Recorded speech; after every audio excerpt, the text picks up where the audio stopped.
That's the business guy thinking with that side of the brain. Salon professionals are creative, expressive, artistic. So I'm stifling their creativeness, and I'm spending more money doing it. So today we got Dennis Daughety, and I've practiced the word Daughety about 7 times. And so Dennis was introduced to us by Rock Sandretto, a really good friend of yours. Great friend of mine. Rock's been on here twice. Oh. Rock's been on here twice. Well, I got to catch him then. You do. And then Brittany was on here once. She's a great girl. She's great. So we love the Sandretto family. Great people.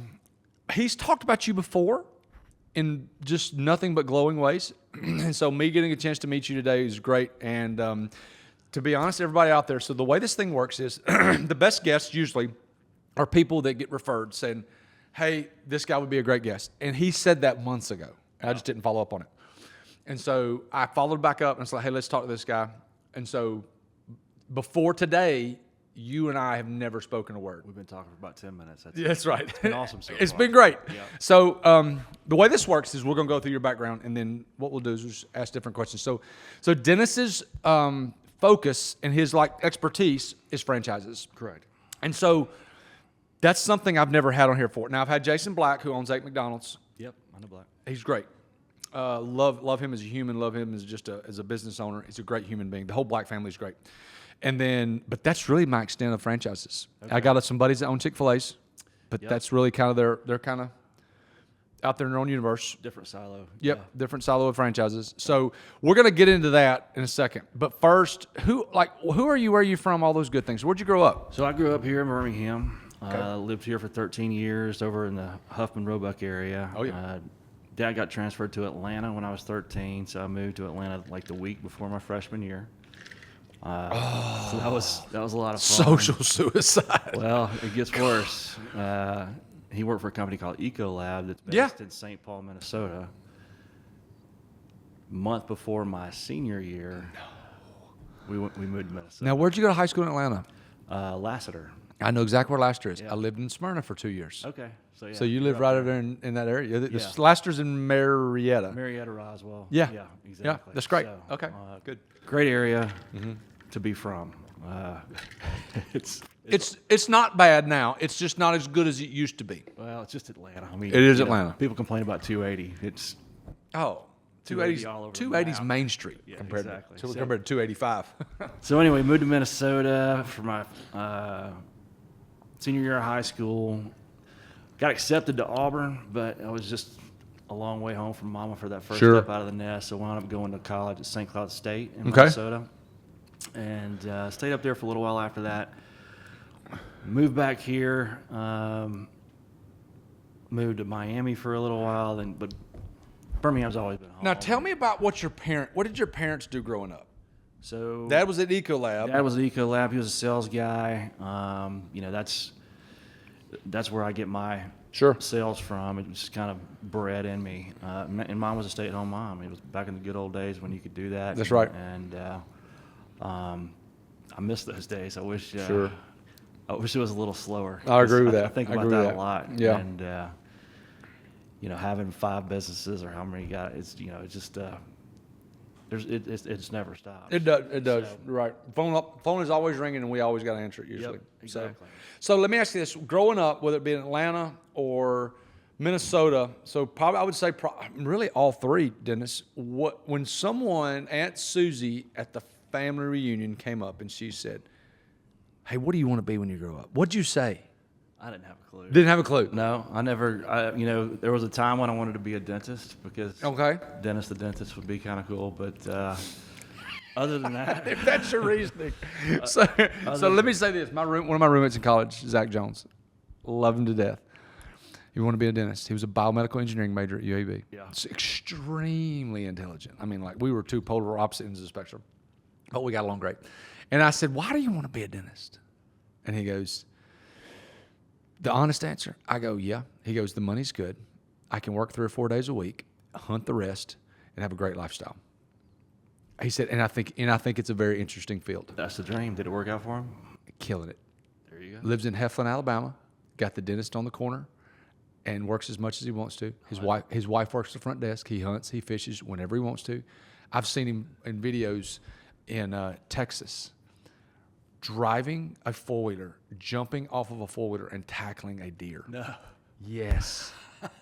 So the guy, Real man. he's a great human being, just does whatever he wants to do. Yeah. But that's the reason that he picked that. And I love the reason. So he had lifestyle picked out before. That's it. Before he went into it. At 21 years old, yeah. Yeah, I didn't have that kind of foresight. Yeah. I went to college. I didn't even know what I was going to do. I changed majors 2 or 3 times. I went because my best friend was there, and he quit the quarter after I He got leave you there? Yeah, pretty much. So I already changed schools one time, so I was like, I'm just going to hang out. Got a Well, it started off in computer information systems, IT, that kind of stuff, and just didn't click at all. So just got a generic marketing degree, and really, I think college is way overrated. Sure. Personally, especially now. Yeah. Why? Why though? Because I want to hear your answer of that. Why do you think so? Now? Yeah. Why do you think college is overrated? Well, because it's incredibly overpriced. Okay. I mean, and as a parent that has 2 kids that are about, it's just hard for me to want to spend $150,000, $200,000 to send my kids somewhere to learn how to hate everything that I stand for. So, and there's, the return. I'm a big return on investment guy, right? There aren't a lot of degrees that are you're going to be able to pay that off in 3 to 5 years, right? To get that 3 to 5 years? No. Yeah, exactly. So, you've got some professions that you needed: lawyer, doctor, Yeah, things like that. things like that. But I got a marketing degree. My first job was selling cars. There you go. So I could have sold cars for 4 years and known everything I needed to know in sales. Now, I had a great time in college. Don't get me wrong. Yeah, me too. I think the times are a whole lot different. It's a great jumping off. I think it's probably a good spot for someone like you. It was a great jumping off. You can screw it up, and it not like totally traumatize you. Correct. You still got the safety net of your parents behind. There's no doubt. It's a soft landing out of the nest, right? That's exactly right. It's not just getting thrown to the wolves, and that's where I struggle. I got a son. He's a junior in high school right now, and there's a part of me. The owner mentality that I have really wants to just take that $150,000, $200,000 and buy him a franchise. That's right. Because that franchise already has everything laid out exactly. That franchise has got his education built in it. He does it for 4 years that he would have spent in college. He knows everything he knows, everything he needs to run a business.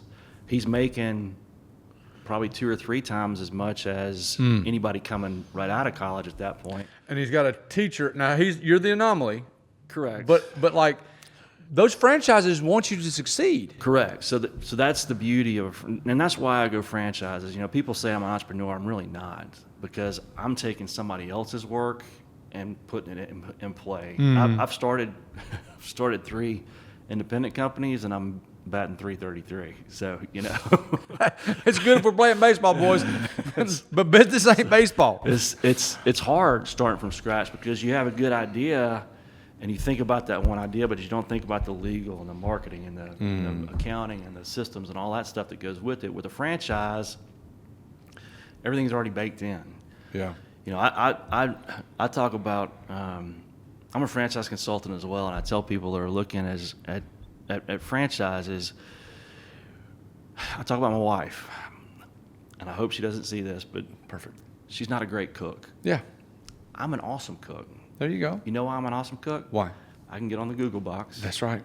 I can Google a 5-star recipe, and if I follow it exactly, I can reasonably expect to get a 5-star meal on the table. My wife substitutes the garlic for the whatever, we can just put this in instead. Well, no, you can't.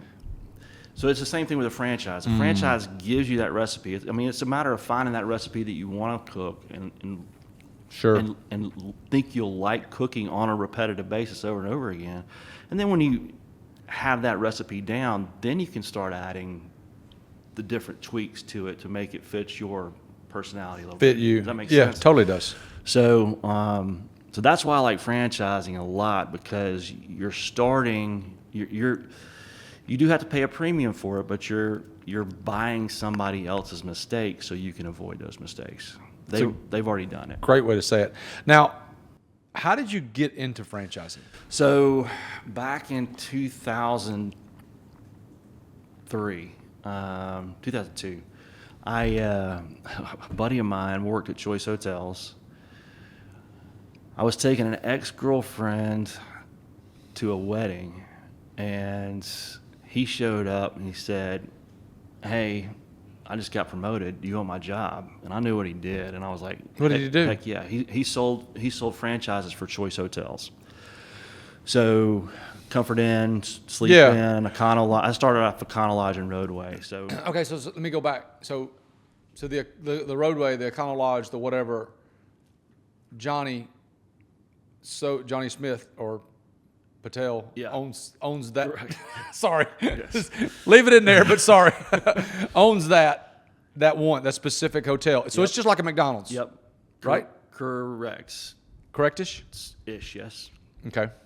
Similar. So Johnny owns an independent economy hotel. I would go to Johnny and say, "Hey, stick our flag on there, and we'll give you reservations. We'll put you in you'll have our systems. You'll have our sister brands, all this kind of stuff." That's good. So that's all I did. I traveled around and knocked on doors. You went to find Johnny that owned the random hotel, the Trustful Inn. Correct. And said, "Hey, let's change it from the Trustful Inn to the Econo Inn or Econo Lodge or whatever, and we'll bring you this many dollars." We got a system that says we'll bring you this many dollars. That's correct. Okay. That's exactly it. So that's for the conversion brands, and then I moved up into the new development brands, the Comfort Suites, the Sleep Inns, that kind of stuff. And that's where you go back to Johnny and say, "Hey, you're doing pretty good here. Let's build a hotel. You got a piece of dirt right next to your existing hotel. Let's put a Comfort Inn there." All right, so let's talk that. We're going down a rabbit hole. This could be 4 hours. Just letting everybody know. I can talk that long. So, okay, so let's talk hotels for a second because I didn't know anything about this. So we're going to build. You got Johnny that owns a hotel. Yeah. And he's killing it. The guy's an operator. He's a dog. Right. Okay. You're going to open up a Holiday Inn Express. I don't know, whatever. Sure. No. Let's build a hotel, Johnny. What does that work like? What does that look like financially? So back then, you're gonna need about $2 million cash. Okay. To finance a $6 to $8 million build out. It's probably $3 to $4 million now. It's a capital intensive game. Is that what you're talking about? Yeah. Does Economy Inn or Econo Lodge, do they fund any? So if it's an $8 million hotel, I gotta pay all $8 million. Yeah. Well, it's just the fact that I'm putting the Econo Lodge name on there. Yeah. So the bank that finances it actually requires you to have a franchise on it, because it's a whole lot easier to operate a Comfort Inn or a Hampton Inn or a Holiday Inn Express than it is a Jason's Inn. Makes sense. So because you're getting all that support. Sure. So yeah, they require that. So that's another rabbit trail. Anyway, but yeah, that's how it worked. So you're starting to sell hotels. This is how you first got into the franchise world. Correct. So where did it go from there? So I was with Choice for 10 years. Moved up the ladder, was new development salesperson of the year in, I think, 2012. Okay. 2013, got a new boss. Keyword being boss. And was pretty miserable. Really? Yeah. Same job. New leader. Didn't really know what he's doing. He had never sold anything in his entire life, and this hotel franchise sales is the big leagues. I mean, it's and I'm a little guy, but you had some great salespeople there. And they hired Is the money good? The money was fantastic. More money than I really ever thought I'd make in my entire life. So you were making a lot of money doing this. And how old were you at the time? I'm 30, 35? I started at 34 and went to about 44. Okay. Tell as much as you want. In the middle of that, year 5, year 6, probably cooking pretty good. What are you making at, let's just say 40? 250 to 350. Wow. Yeah. Crazy money. I mean, just honestly, I grew up a little before you, and 6 figures. Big deal. You made it. I mean, that was my goal forever. So, felt like I was very blessed to be in this position. And I did it well. Not to sound arrogant or anything, but I like I said, I was new development salesperson a year. New boss came in and was pretty unhappy. Traveled a lot. Missed a lot of my children's developmental years, that kind of stuff. So $250,000 to $350,000 a year. How many hours a week are you working? Well, if you count the time I'm on the road, I leave on Tuesday morning, get back on Thursday afternoon, pretty much every week.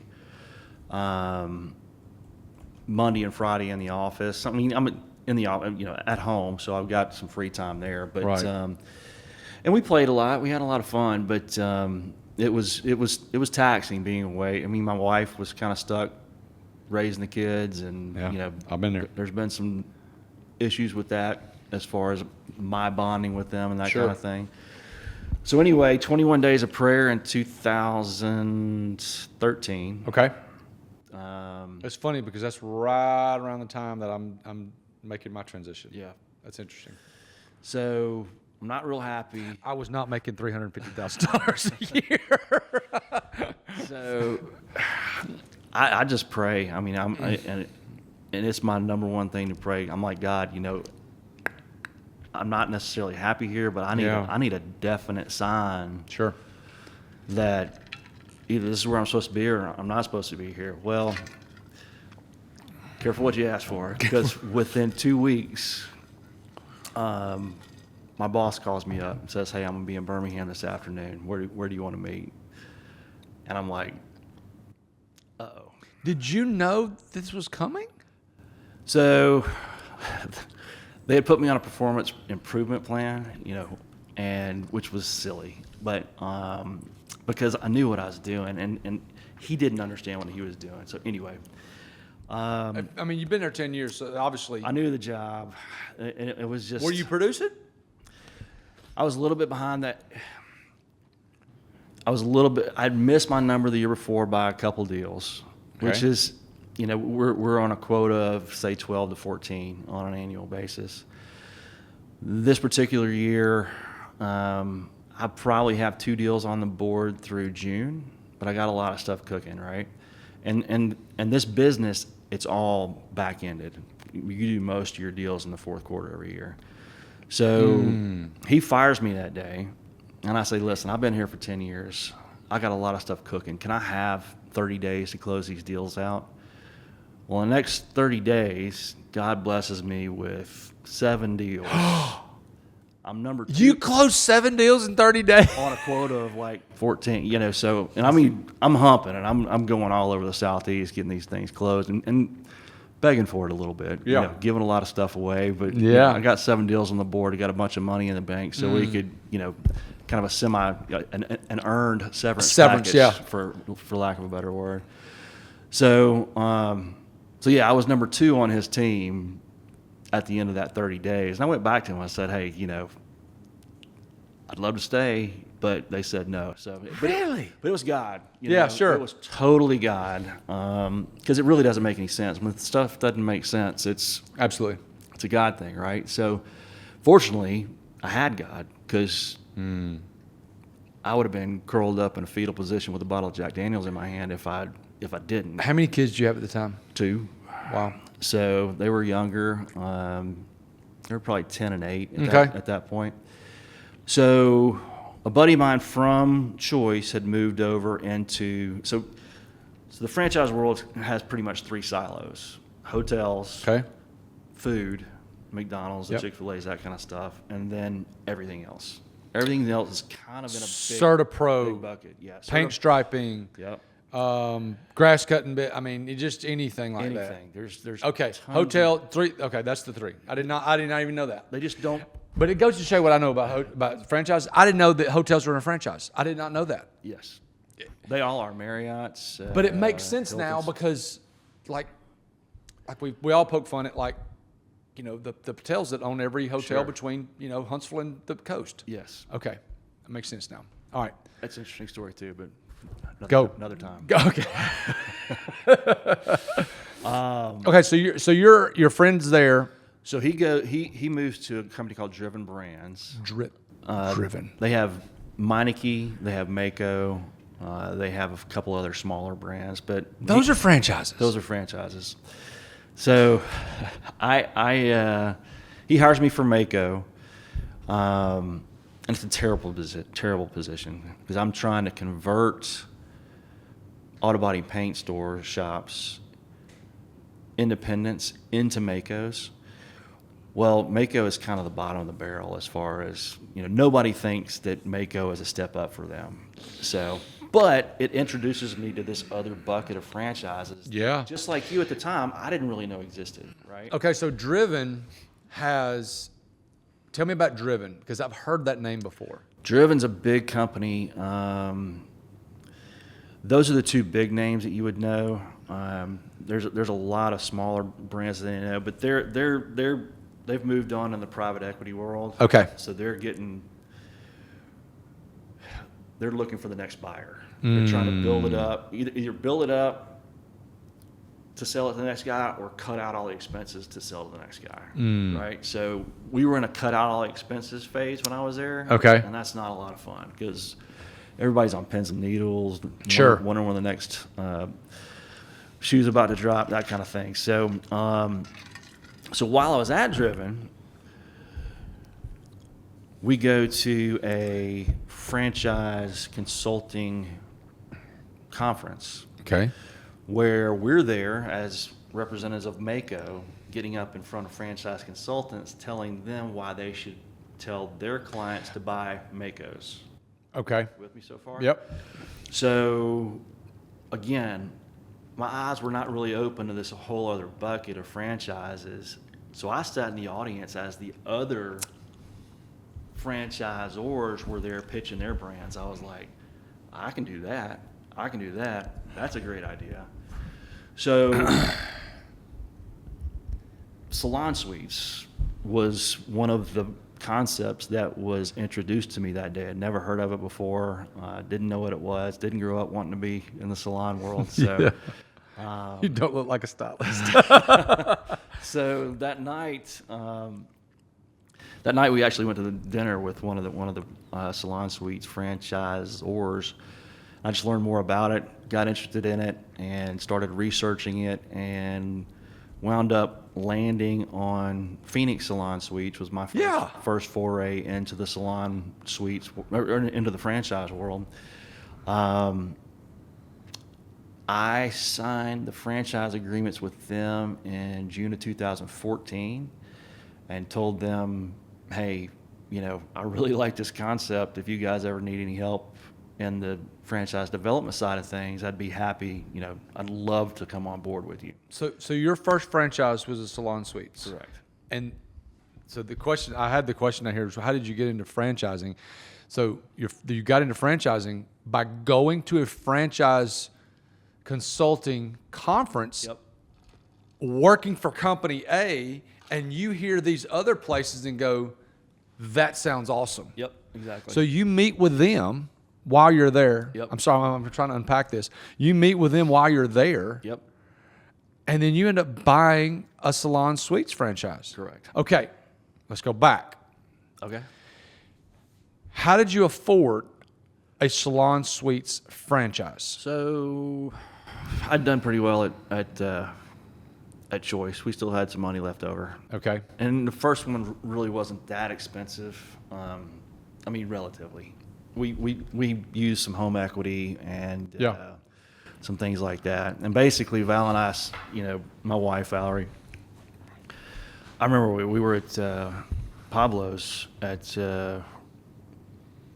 Lee Branch, and we were like, we're going to do this, and we believe this is what God wants us to do, and if it's not what He wants us to do, we'll move to Africa and be missionaries. That's right. Whatever it takes. Whatever it is. So let me go back to this. This is a question I always like to ask people. When you're making that $200,000 to $300,000 range, were you being a wise steward financially? Meaning, were you investing? Were you saving? Did you have nest eggs and all the things that like the American dream has, or were you spending money as soon as it came out? What was your lifestyle like back then? Yeah. So at the time, while I was at Choice Hotels, I invested in a business with a buddy of mine from Church of the Highlands. Met him in a small group. It was a magazine, and we were getting some income from that, a little bit. And we had saved up a little. I really don't remember my financial situation at that point. I just knew we could afford it. Sure. Afford the Salon Suites, and it worked out. I've never been a good steward. I don't know. I wouldn't classify myself as that, just because if I got $1, I'm either giving it to the church, I'm investing it, or I'm spending it. I mean, right. I don't have 401ks and retirement accounts. I look for businesses. Sure. Because I'd rather bet on me than bet on the stock market. The stock market. So that's kind of my... Yeah. So I'm trying to think how to ask this question. So you're sitting there meeting with the Salon Suites franchise people. Uh-huh. You have zero qualification to own a Salon Suites franchise. Right.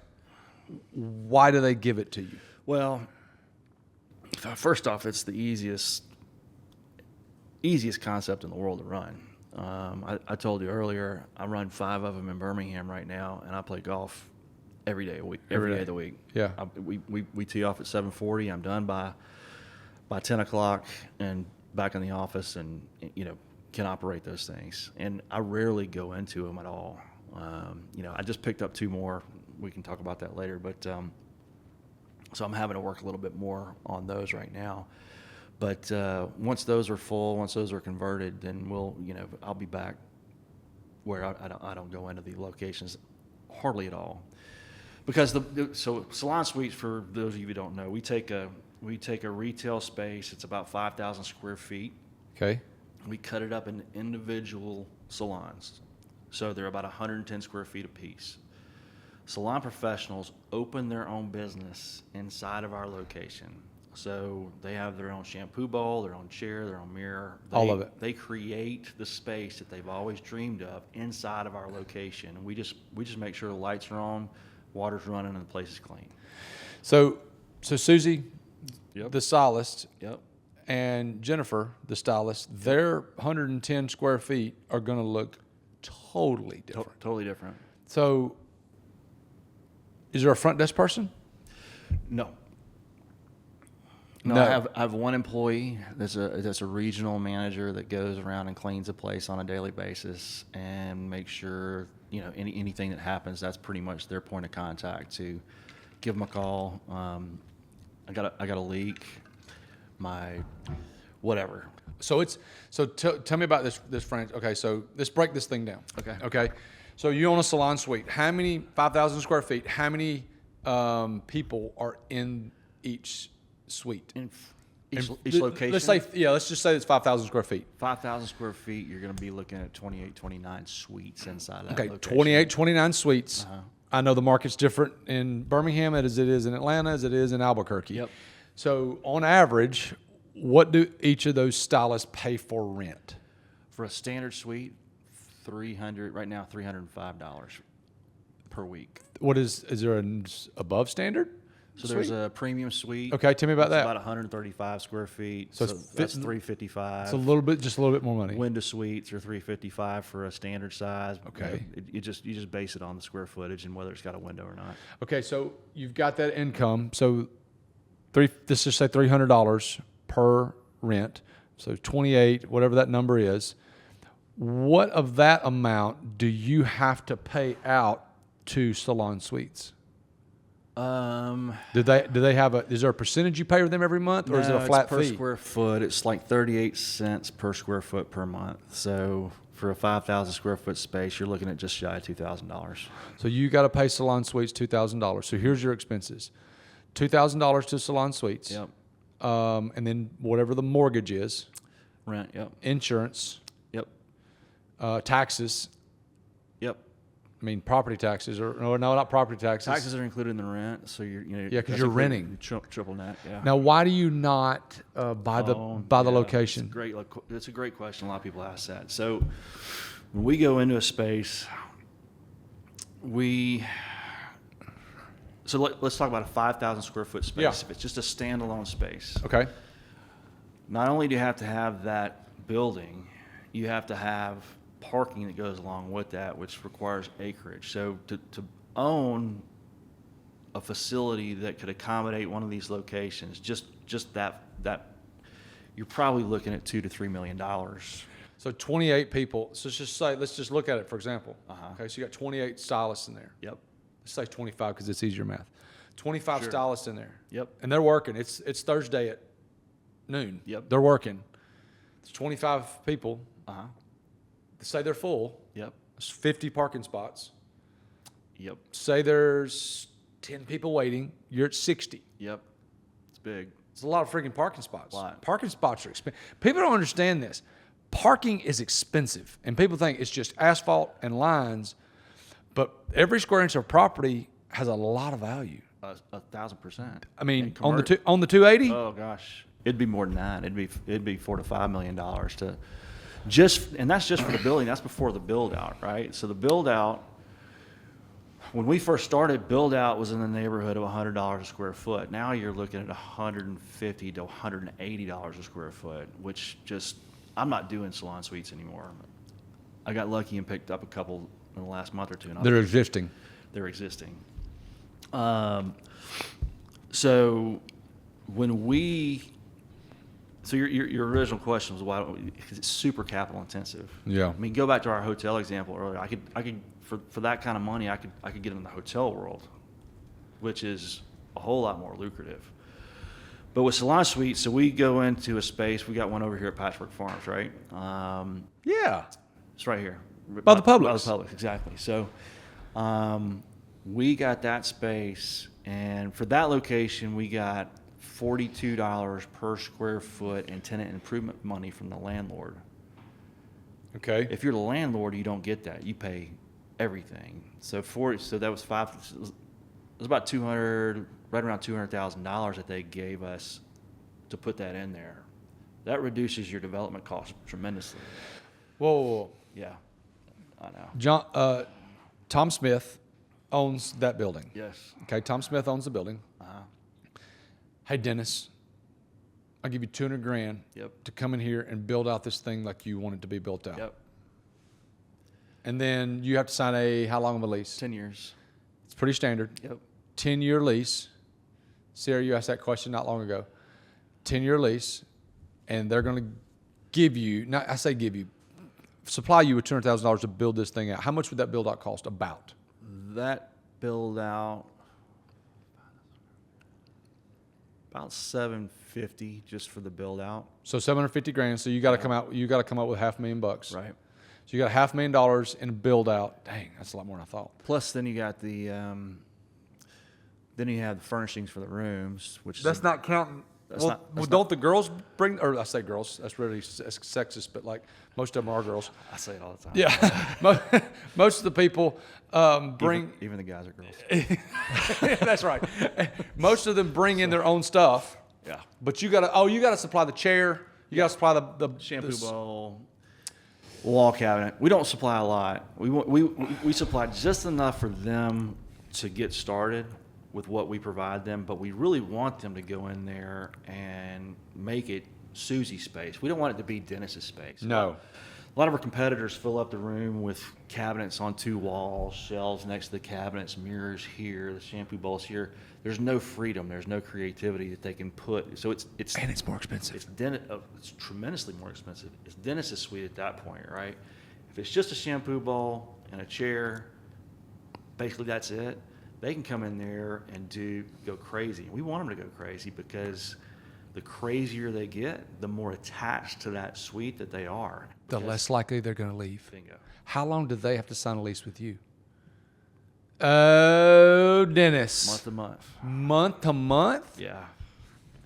Do any salon professionals watch this show? Nah, I don't think so. So the reason we do it that way, I had the same reaction. That's nuts. Like, You got to get somebody to look for at least 6 months. So I was like, can I give them a discount if they stay for a year, or and that kind of stuff? And they were like, listen, you can 100% make them sign a year lease.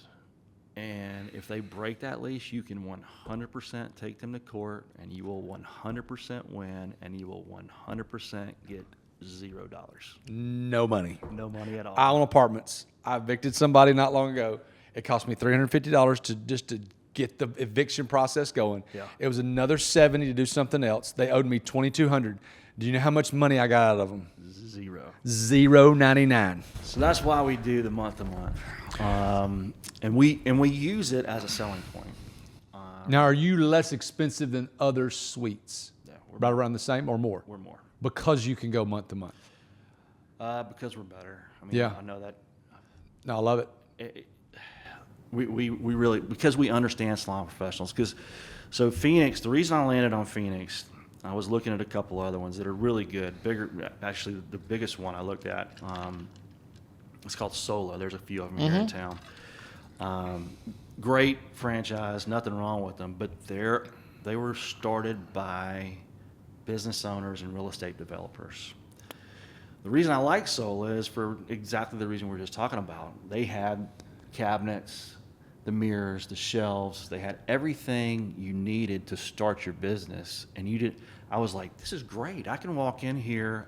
All I got to do is bring my scissors and a hairdryer, and I can start Cutting hair. That's the business guy thinking with that side of the brain. Salon professionals are creative, expressive, artistic. So I'm stifling their creativeness, and I'm spending more money doing it. So the Sola's more business oriented. Yes. And that's why you like Salon Suites I like better. Salon Suites. So we're from salon professionals. We understand. Our founder and owner has been in the business her entire life. Her family's been in the business since 1929. She's had 27 salon professionals in her family since then. So they've kind of taught business guys like me how to work with salon professionals. So that's kind of the deal. Okay. So you said this a couple of times. So you took over 2 Salon Suites. Okay. Yeah. But let me ask you a question.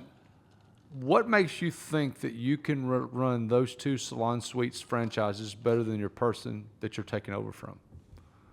Well, number one, because so this was an independent guy. He lived in Ohio, and basically he called his salon professionals up about 2 months ago and said, "Hey, I'm shutting the doors." I don't know if this is true or not. This is a story that I've heard from the salon professionals and from several people. He's worth a lot of money. Made his money in the oil and gas business. Okay. So a $5,750,000 income stream in Birmingham, Alabama is kind of Pennies. not a big deal to him. So he was coming up on the end of one of his leases, and he was like, "Forget it. I'm just going to shut everything down." He was walking away from it. Hope he doesn't watch this, but. So anyway, I love the fact that he said that twice. That makes it so much better.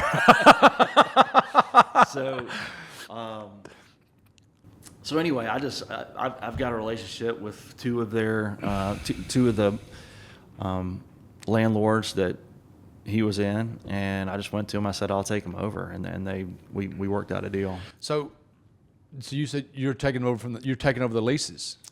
Did you have to go to the Salon Suite headquarters and say, "I want Johnny's 2 franchises"? So I had to go to Phoenix and say, "Hey." So hold on one second. I thought you were Salon Suites. No, I'm Phoenix. You're Phoenix. I'm Phoenix. Phoenix is a franchise. Salon Suites is not a franchise. Salon Suites is the overarching. Well, that's the concept overall, but there's it's confusing. Yeah, I'm confused. In Birmingham, there's a 4-unit location. This guy, his place was called Salon Suites, and he had 4 locations in town. He just named them Salon Suites. That's all it was. So he called his people up and said, "I'm cutting it out." So Was he a franchise? No, he just owned 4 locations. Okay, he's an independent Salon Independent Suites guy. owner. Yeah. Okay, So I've got to take. so those, you own Phoenix. I own Phoenix. As a franchisee. Do you own the one in Trussville? No, there's not a Phoenix in there's a Phoenix salon in Trussville, but it's not a Salon Suites. Those I know they cheated. communists. So I've got to turn these salons, the brand Salon Suites that I just picked up, into Phoenix. So that's what I'm working on right now. That's why I'm having to work a little bit harder than I have. Is it the? Okay. We're at the Colonnade, the Salon Suites at the Colonnade, and there's a Salon Suites also in Vestavia City Center. They're 2 that I picked up. Okay. Are you going to change the name to Phoenix? Yes. So you're going to change the name to Phoenix. Yep. Do you have to give that dollar amount every month to Phoenix now? Yes. So let me go back to this. The amount you give to Phoenix Yeah. is a flat number. Yep. So it's by square foot. By square foot. It's not based on revenue. Ooh. Yeah. That's sort of like my buddy Jason Black. Go back to that old episode if you want to see. Yeah. McDonald's franchise McDonald's, owner. yeah. It was wonderful.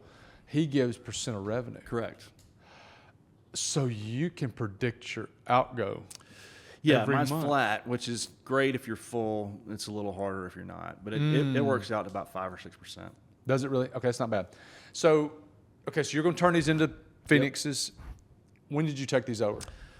Month and a half ago. You working pretty hard on it right now? Yeah, so because I'm in the hurry up and wait stage. Mm-hmm. It's, we've got to have an architect involved, so we had to get it measured. That takes 2 weeks. We got to get it to architect. That takes 2 weeks. So I'm in the linear phase of it, where it's like every step takes 2 weeks. I thought you took over an existing building. Yeah, so they don't have ceilings.